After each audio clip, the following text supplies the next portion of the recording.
آگے نہ کریں، زمین پہ نہ رکھیں. زمین پہ بیٹھے ہیں وہ چوکڑی لگا کے، میں آپ کو بتا ہی دیتا ہوں تھوڑا جا بابا جی پیچھے ہونا. اگر کوئی شخص ایسے بیٹھا ہے چوکڑی لگا کے تو آپ کو کہتا ہے میں نے ہاتھ باندھے ہوئے تھے، میں نے رکوع کیا اور میں سجدے میں جاؤں تو میں ایسے ہاتھ کروں گا تو آگے اپنے آپ کو کروں گا تو پیچھے سے میری ہوا خارج ہو جاتی ہے.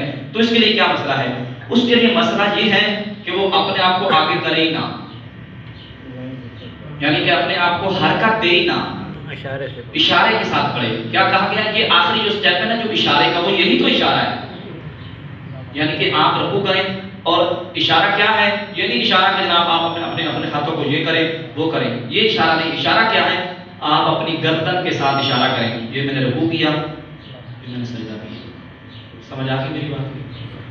صحیح سمجھ آ گئی؟ اللہ آپ سب کو عمل کی توفیق دے. یہ شریعت مطہرہ کے مسائل ہیں جن کو سیکھنا ضروری ہے. اگر کسی کے پاس کوئی اور نیا سوال ہے تو وہ کر سکتا ہے. جی جی ثواب اس کا بہت زیادہ ہے. جی ایسے مسائل ہو گئے جڑے لوگ بیمار نے، صحت مند مسائل ہیں وہ بھی دس دیے. صحت مند میں دسنا جی مسجد صف کا شامل کرنا نماز کی شرطوں میں سے ایک شرط ہے. جی جی میں نے آلریڈی پہلے ایپیسوڈ میں ایک بات کی تھی کہ پہلی صف میں نماز پڑھنا بڑا افضل ہے. جی جی اللہ کے نبی نے فرمایا اگر تمہیں پتہ لگ جائے کہ پہلی صف میں نماز پڑھنے کا کیا ثواب ہے، تم لوگ تلواریں لے کے کھڑے ہو. کمیٹی ڈالو گا. ٹھیک ہے، کمیٹی ڈالو تلوار لے کھڑے ہو. ہمارے یہاں ایک غلطی ہے جو کل سب درست کریں گے. ایک غلطی یہ ہے کہ ہم لوگ جب نماز پڑھتے ہیں معذرت کے ساتھ کہ ہماری صف سیدھی نہیں ہوتی. صف سیدھی سے مراد یہ ہے، میری ایک بات سنیں، ہر بندے کو یہ پتا ہے کہ میں صحت مند ہوں یا بیمار ہوں. میں نے پہلے بات بتائی ہے کہ یہ نماز والا جو معاملہ ہے نہ میرے لیے ہے، نہ ندیم صاحب کے لیے، نہ بابا صدیق کے لیے ہے، کسی نمازی کے لیے یہ عمل نہیں ہے. یہ کس کے لیے ہے؟ اللہ کے لیے. بندے کا اور اللہ کا معاملہ ہے. اور اس چیز کو اپنے ذہن میں رکھنا ہے کہ کوئی بھی آپ کام کریں گے تو ہو سکتا ہے مجھے نہ پتہ چلے، بابا صدیق کو پتہ نہ چلے، ندیم صاحب کو پتہ نہ چلے، ماسٹر صاحب کو پتہ نہ چلے، حاجی صدیق صاحب کو پتہ نہ چلے. بہت سارے لوگ ہیں جن کو پتہ نہ چلے بلکہ سب کو ہی نہ پتہ چلے. لیکن جس کی ہم عبادت کر رہے ہیں وہ سارا کچھ جانتا ہے، وہ سب کچھ جانتا ہے. وہ تمہاری شہر سے بھی نحن اقرب من حبل الورید، وہ تمہاری شہر سے بھی زیادہ قریب ہے. وہ تمہارے ہر عمل کو دیکھ رہا ہے. آپ نے انحصار اپنے آپ کے اوپر کرنا ہے کہ میں جو عمل کر رہا ہوں میرے رب کو تو پتا ہے. اگر میں جان بوجھ کر اگر کرسی پہ بیٹھوں گا میں صحیح ہوں، میں نیچے بیٹھ سکتا ہوں، لیکن جان بوجھ کر کرسی پہ بیٹھ رہا ہوں تو اس کو اتنا پتا ہونا چاہیے کہ میرے رب کو میرے عمل کا پتا ہے. یہ بندے کا اور اللہ کا معاملہ ہے. اللہ ہر چیز کو جانتا ہے. ان اللہ علی کل شیء قدیر کی وہ طاقت رکھتا ہے. سنیے، جو بندہ بالکل صحت مند ہے اور جان بوجھ کر کرسی کے اوپر بیٹھ کر نماز پڑھتا ہے اس کی نماز ہوتی نہیں.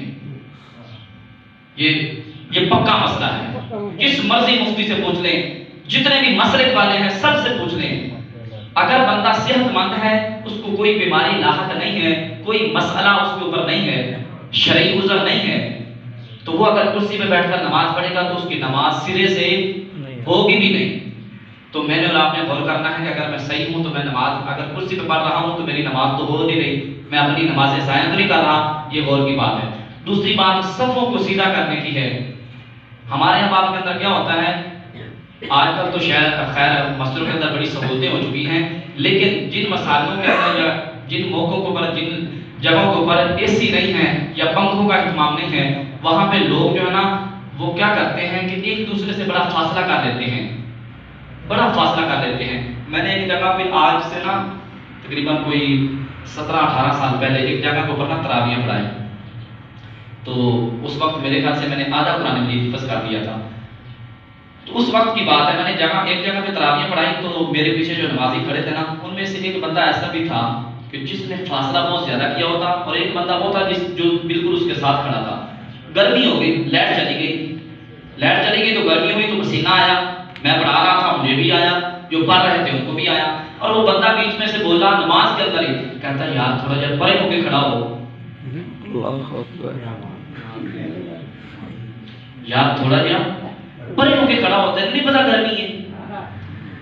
یعنی کہ اتنی بھی جہالت ہے کہ نماز کے اندر ہی کہہ دیا کہ یار تھوڑا جا پرے ہو کے کھڑا ہو. اتنا بھی پتہ نہیں ہے کہ یار نماز کے اندر کرنا کیا ہے. میں کہتا ہوں یہ دنیا کی گرمی برداشت کر لو، قبر کے اندر ٹھنڈک محسوس ہوگی. قبر کے اندر کوئی پنکھا نہیں ہے. یہاں ہمارا ایک اے سی بند ہو جائے تو ہم مسجد بدل لیتے ہیں. نہیں جی میں تے مسجد علی سے جانا ہی نہیں، میں تو دوسری سے جانا جتنے ٹھنڈ بہت ہی ہوتی ہے. میں نے تو اس مسجد میں نماز پڑھنی ہے جہاں پہ سردی میں پانی جناب فل گرم ملے. حضرت مولا علی کیا فرماتے ہیں مجھے دو چیزیں خاص پسند ہیں. پوچھا گیا کیا؟ کہا سردی کی ٹھنڈی راتوں کے اندر ٹھنڈے پانی کے ساتھ وضو کرنا یہ علی کو بڑا پسند ہے. کہا دوسرا کیا؟ ہم علی تو بڑے کرتے ہیں، علی کی باتوں پہ عمل بھی ہمیں کرنا پڑے گا. یہ نہیں کہ ہم کہیں کہ جناب دمادم مست کلندر اور باقی کوئی چکر نہیں، اور کہیں کہ یا علی حیدر پی بوٹی تے چل پیدل. ہاں جی ایسا عمل نہیں ہونا چاہیے. وہ ایک علی کا ملنگ تھا نا، آپ کو بات سنا دوں. آپ سبحان اللہ سبحان اللہ کہہ سکتے ہیں سبحان اللہ. وہ علی کا ایک ملنگ تھا. علی کرنے والے بھی علی کرنے والے بھی ان کا علیحدہ ماحول ہوتا ہے. وہ ایک جگہ پہ بیٹھ کر نہ کہہ رہا تھا یا علی یا علی یا علی. پاس سے نا ایک مولوی گزرا، اس نے کہا جی تو نے یا علی کہا ہے تیرا تو نکاح ٹوٹ گیا ہے. تو نے یا علی کہا تیرا تو نکاح ٹوٹ گیا ہے. اس نے کہا مولوی صاحب باز آ جاؤ، جی میرا نکاح ہویا ہوتا تو میں ملنگ ہی بننا سی. جی میرا نکاح ہویا ہوتا تو میں ملنگ ہی بننا سی. جی میں ملنگ نکاح ہوں تو باہر نہیں بنتا تو ملنگنی نے نال بیٹھا ہونا سی، ملنگنی صاحبہ نے نال بیٹھا ہونا سی. اس نے کہا نہیں تیرا نکاح ٹوٹ گیا ہے. اس نے کہا مولوی صاحب جانتے ہو یا علی کہنے سے نکاح کسی کا نہیں ٹوٹتا. اس نے کہا نہیں جی تیرا ٹوٹ گیا ہے. تو نے یا علی کہا ہے، تو نے علی کو یا کہہ دیا، حالانکہ یا علی حیدر تو ہے ہی نہیں. یا تو حاضر کے لیے ہوتا ہے، علی کہاں حاضر ہے. اس نے کہا مولوی صاحب میرے لیے علی ہر وقت حاضر ہے، میں نے یا علی کہنا ہے میرے لیے ہر وقت حاضر ہے. اس نے کہا نہیں تیرا نکاح ٹوٹ گیا ہے. اس نے کہا اچھا تو تیری مان لیتا ہوں علی ہر وقت حاضر ہے، تو اسی وقت علی کو بلا اور علی کو کہہ کہ میری آ کے ایک ٹانگ توڑے، میری ایک ٹانگ کو آ کے توڑے. اس نے کہا نہیں جی علی کو کیا ضرورت ہے کہ لوگوں کی ٹانگیں توڑے، وہ تو ٹوٹی ہوئی ٹانگوں کو جوڑ دیتے ہیں. سبحان اللہ. علی لوگوں کی ٹانگیں توڑتے نہیں ہیں. ان کو کیا کہ وہ لوگوں کی ٹانگیں توڑیں، وہ تو لوگوں سے محبت کرتے ہیں، وہ تو محبت کا درس دیتے ہیں، محبت کا پیغام دیتے ہیں، لوگوں کو محبتیں بانٹتے ہیں کیونکہ نام ان کا علی ہے. وہ تو شیر خدا ہیں، وہ علی کسی کی ٹانگیں توڑتے نہیں. مولوی صاحب نہ اڑے، جو تو پانی ہو گیا نا سر تو پانی ہو گیا سر تو تار. اس نے کہا اچھا اگر اتنی بھی بات ہے تو آپ کو پتا ملنگوں کے پاس نا ایک رنگین ڈنڈا ہوتا ہے. جو اصل ملنگ ہوتے ہیں نا ان کے پاس ایک رنگین سا ڈنڈا ہوتا ہے جس کو انہوں نے مطہر کا نام دیا ہوتا ہے، یعنی کہ پاک کرنے والی. وہ ناپاک کو واقعی پاک کر دیتی ہے. اچھا اس نے اپنا ڈنڈا شریف اپنی مطہر نکالی، اس نے مولوی صاحب کی ٹانگ پہ ماری.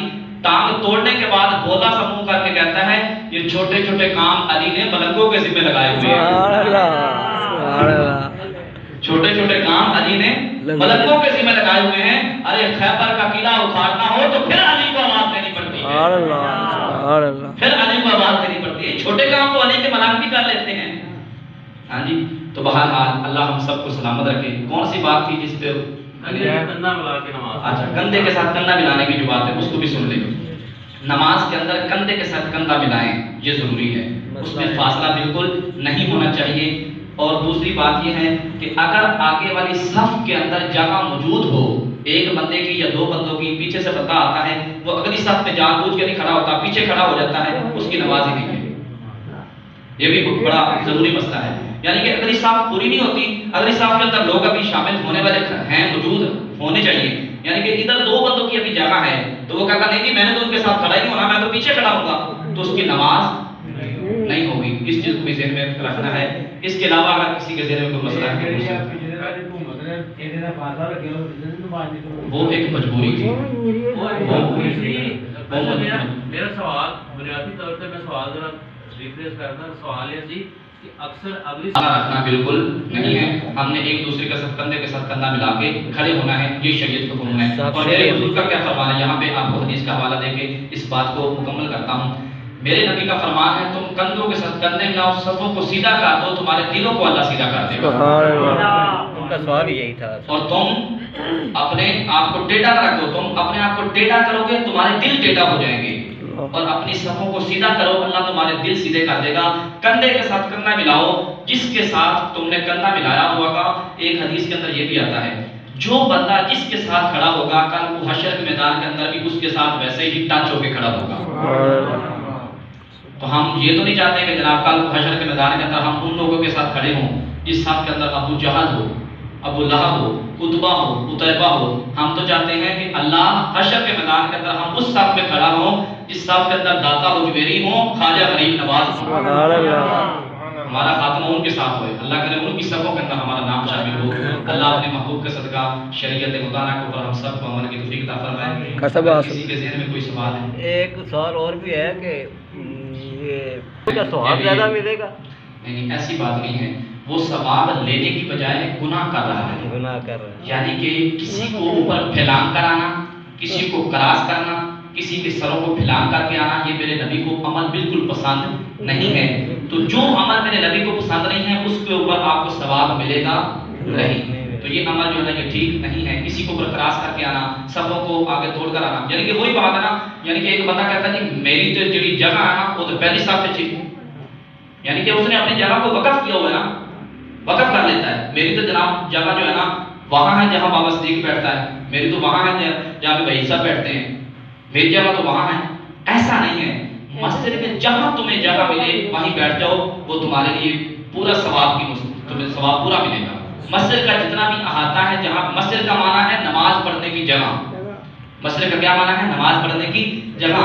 جس احاطے کے اندر نماز پڑھی جاتی ہے وہ مسجد ہی کہلائے گی. تو مسجد کے اندر آپ جس کونے کے اندر بھی نماز پڑھیں جہاں نماز جماعت کے ساتھ ہوتی ہے, وہاں آپ کو یہ نہیں کہ پہلی صف کے اندر آپ کھڑے ہیں تو آخری صف میں کھڑے ہیں تو آپ کو 27 نمازوں کا علیحدہ سے ثواب نہیں ملے گا.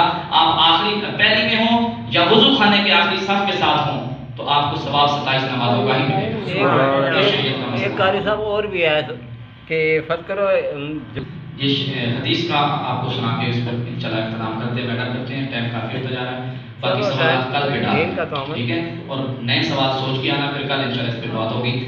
آخری ان کا جو بابا جی کا سوال ہے وہ یہ ہے کہ ایک شخص نماز پڑھ رہا ہے تو جو پہلے آگے جماعت کے ساتھ لوگ تھے وہ فارغ ہو گئے سلام پڑھ کے, تو اب ان کی کوشش کیا ہے کہ ہم پیچھے چلے جائیں, ہمارا تو کام مکمل ہو گیا ہے. جو پیچھے نماز آدمی پڑھ رہا ہے اس کے آگے سے گزرنا, اس کا کتنا گناہ ہے؟ میرے حضور صلی اللہ علیہ وسلم کا فرمان ہے اگر کسی میرے امتی کو پتہ چل جائے کہ نمازی کو کراس کرنا یا نمازی کے آگے گزرنے کا کتنا گناہ ہے تو وہ آدمی 40,000 سال تک کھڑا ہو کے انتظار کرتا. کتنا؟ 40,000 سال اس کو ادھر ہی ٹھہرنا پڑتا کہ اس کا گناہ کتنا ہے. ہمارے پاس 40,000 تو کیا 40 سیکنڈ بھی ہمارے پاس نہیں ہے, برداشت نہیں ہے. میں نے اکثر دیکھا ہے مغرب کی نماز میں یہ کام بہت زیادہ. تو میرے بھائیوں آپ نے نماز تو پڑھنی بھی ہے, مثال کے طور پر جماعت ہوئی ہے, جو باقی نماز ہے وہ بھی تو آپ نے مسجد میں پڑھنی ہے نا. تو آپ پیچھے نہیں جا سکتے, آپ وہیں جگہ ملی ہے تو وہیں جاؤ, جس جگہ پہ آپ جماعت کے ساتھ